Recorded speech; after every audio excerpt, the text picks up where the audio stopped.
파파기도, 레디 크랩. 당신이 말하듯이 하나님이 그렇게 좋으신 분이라면, 그리고 우리에게 필요한 것을 이미 다 알고 계시다면, 그것도 우리 자신이 알고 있는 것보다 더 잘 알고 계시다면, 왜 우리가 굳이 하나님께 그것을 간구해야 한단 말인가? 나는 이렇게 대답하련다. 우리에게 가장 절실히 필요한 게 기도라는 걸 하나님이 아신다면, 기도에 대한 하나님의 주된 목적이 우리의 그 크고 끝없는 필요, 바로 하나님 자신을 공급해 주시는 거라면 어떻게 하겠는가?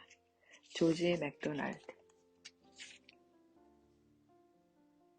세 가지 이야기. 오늘 오전 11시쯤 나는 친구를 내 차에 태우고 몇 가지 볼일을 본 뒤 점심 식사나 같이 할 참이었다. 내가 그 친구를 불러낸 이유는 그저 같이 있고 싶어서였다. 나는 그 친구랑 같이 다니는 걸 좋아한다. 요즘 기도에 관한 책을 쓰고 있다고 말했다. 어떤 내용인데?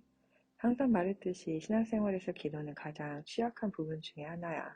위대한 기도의 사람들, 이를테면 조지 뮬러 같은 사람의 이야기를 읽어보면 내가 뭘 잘못하고 있는 건지 궁금증이 생기더라고.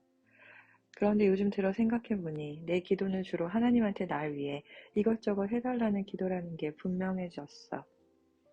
전엔 그게 그렇게 잘못된 것 같지 않았거든. 그런데 이제 알 것 같아. 내가 파파기도라고 이름 붙인 그런 기도를 하나님이 내게 주셔서 하나님과 가까워질 수 있게 해주셨다는 걸. 그리고 정말로 그분이 내 안에서 나를 통해 사신다는 걸 믿어. 그 기도는 나에게 이런저런 걸 해달라고 하나님을 조종하거나 설득하는 것과는 전혀 다르지. 기도란 뭔가 요청한다기보다 누군가를 누리는 것임이 느껴져. 하나님을 더 잘 알고 나를 향한 그분의 선한 뜻을 신뢰하는 법을 배워가면서 내가 가장 원하는 것이 하나님이 원하시는 것과 맞아떨어지고 결국 나는 그분과 내가 둘 다 원하는 걸 간구하게 되더군. 그래서 내가 깨달은 기도에 관한 책을 써볼까 해. 초아는 나한테 보내. 내 인생에서 요즘처럼 기도가 혼란스러운 적도 없을 거야.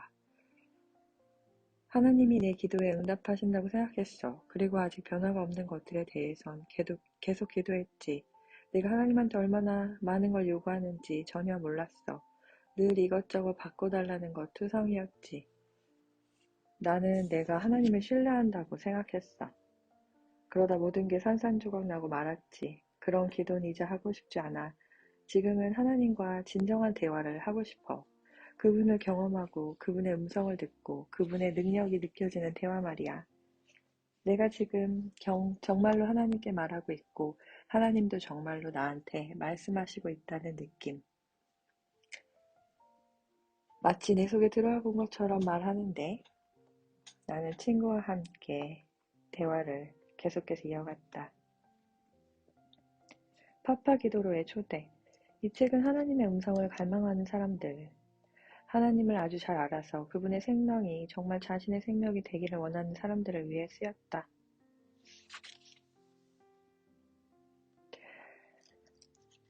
많은 사람들이 그러하듯 당신도 늘 생활에 바쁘고 기도가 뭔지 혼란스럽다면 문제는 당신의 기도가 대부분 도움을 요청하는 일방통행식 간청으로 가득한다는 데 있다. 여기서 말하는 파파기도의 새로운 방식으로 기도를 하면 사막 같은 내 영혼의 생수의 강이 흘러넘친다. 저는 책에서만 읽으며 그것을 맛보고 싶어 갈망했던 기도였다. 어떤 날은 생수가 몇 방울만 똑똑 떨어지고 어떤 날은 여전히 메마르기도 하지만 말이다. 하지만 이제 난 뜨거운 모래만 날리던 곳에 시원한 물이 고여 그 속에서 어린아이처럼 첨벙대는 게 어떤 건지 알고 있다. 바울은 감옥에서도 찬송을 부를 수 있었다. 그는 인생의 축복들과는 전혀 상관없는 기쁨의 근원을 알고 있었다. 그리고 그는 우리 역시 그런 기쁨을 체험할 수 있음을 알았다.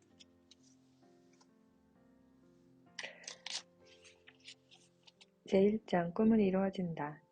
완벽한 아버지를 만나다.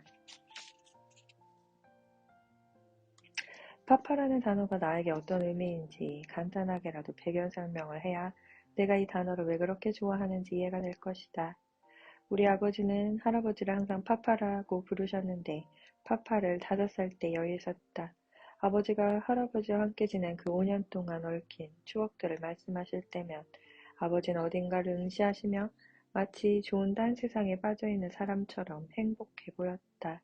그 표정은 아버지가 기도할 때 지으시던 표정과 똑같았다. 나는 요즘에서야 비로소 그 표정의 의미를 이해하게 되었다. 아버지는 이렇게 말씀하셨다. 파파는 늘 어머니한테 먼저 가서 키스를 한 다음에야 우리들을 한 명씩 안아주셨단다. 그리고는 의자에 앉아서 때로는 방바닥에 털썩 앉아서 우리에게 말을 걸곤 하셨지. 정말 안전하다는 느낌이었다. 파파가 계시니까 잘못될 일이 뭐가 있겠니? 다만 내가 늘 궁금한 건 왜 하나님이 우리 파파는 돌아가게 하시고 지민의 집에 살던 그 괴물은 계속 살게 하시는가 하는 거였어. 처음에는 좀 당황스러웠다. 위험이었고 너무 감상적인 것 같았다. 파파라는 말은 두 사람 사이에 존재하는 간격을 메워버린다. 나로서는 그렇게 간격이 벌어져 있는 게 더욱 편안한데 말이다.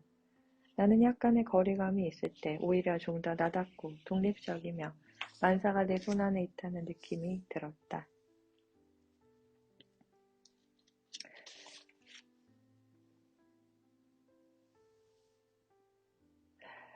파파라는 단어를 순서에 맞게 제대로 써보려고 어설프게 투박하게 노력하는 초등년 1학년 교실로 함께 들어가보자 깜짝 놀란 만큼 재미있다. 당신은 하늘에 속한 현실 세계로 이끌려 들어가게 될 것이다. 우리 생애 최고의 꿈이 이루어지는 세계로 말이다. 2장 파파 기도를 소개하면서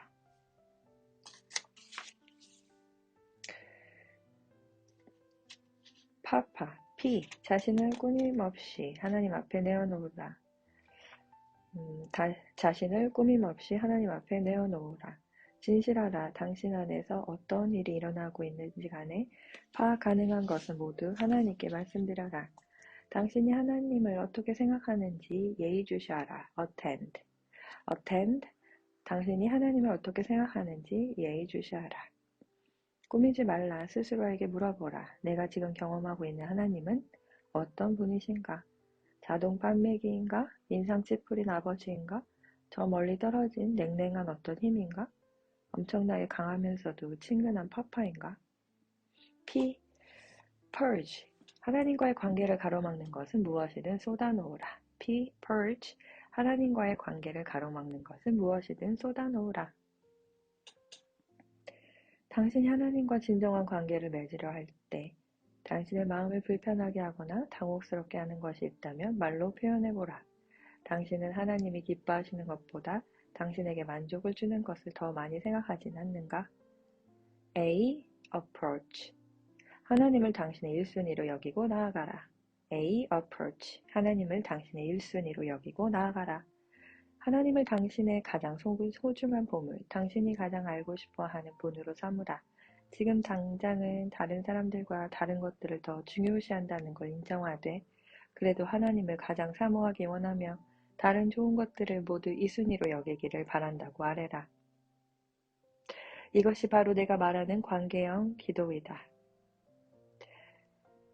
관계형 기도가 언제나 간천형 기도보다 선행되어야 한다는 사실을 깨닫고 나서야 나는 비로소 응답받지 못한 간구들에 대한 혼동에서 벗어나게 되었다. 먼저 관계를 맺고 그 다음에 간청하라. 먼저 하나님을 누리고 그 다음에 하나님이 제공하시는 것들을 누리라.